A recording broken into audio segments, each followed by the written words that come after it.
BSE small cap, BSE small cap Bombay stock exchange का वो index है जो इंडिया की स्मॉल साइज कंपनीज को शोकेस करता है, रिप्रेजेंट करता है एंड आपको कंप्लीट आइडिया दे देता है कि इंडिया की स्मॉल साइज कंपनीज किस तरीके से परफॉर्म कर रही है। अब आपको कोई भी न्यूज़ मिलती है या कोई भी इकोनॉमिक डाउनटर्न, कुछ भी इस तरीके से होता है कि आपको उम्मीद है स्मॉल साइज कंपनीज में ग्रोथ आएगी, तो इंस्टेड ऑफ इन्वेस्टिंग इन 1 और 2 कंपनीज आप डायरेक्टली इंडेक्स फंड में भी इन्वेस्ट कर सकते हो। क्योंकि ये जो इंडेक्स फंड बनता है, जैसे बाकी इंडेक्स फंड बनते हैं उसी तरीके से कैलकुलेट होता है, जो free float market cap weightage method होता है, जिसके अंदर जो शेयर्स एक्टिवली ट्रेड हो रहे हैं मार्केट के अंदर उन्हीं कंपनीज को लिया जाता है एंड जो उनकी रैंकिंग होती है वो रैंकिंग होती है उनकी मार्केट कैप के बेसिस पे। तो आपका एक इंडेक्स आ गया जिसपे आपको स्मॉल साइज कंपनीज की परफॉर्मेंस देखने को मिल रही है। अब या तो आपको जैसे मैंने बोला, आपको अगर पूरा का पूरा सेक्टर लग रहा है कि ग्रो करेगा, आप पूरे के पूरे इंडेक्स फंड में इन्वेस्ट कर सकते हो, एक्सचेंज ट्रेडेड फंड्स में इन्वेस्ट कर सकते हो, या फिर अगर आपको कोई इंडिविजुअल स्टॉक में इन्वेस्ट करना है तो आप बीएसई स्मॉल कैप को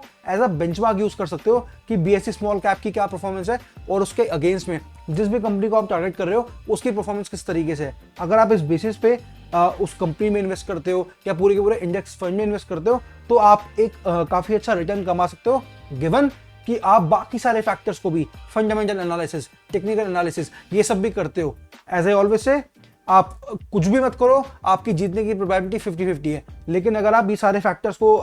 अंडरटेक करते हो, अच्छे से मार्केट रीड करते हो, फंडामेंटल एनालिसिस करते हो एंड आप जैसे अगर हम बीएसई स्मॉल कैप की बात करें तो आप लेट्स से बेंचमार्क बना के स्टॉक को कंपेयर कर रहे हो, तो ये सारी चीजें एड ऑन करती है आपकी प्रोबेबिलिटी में एंड कहीं ना कहीं आपको एक विनिंग ट्रेड देने में सक्सेसफुल होती हैं।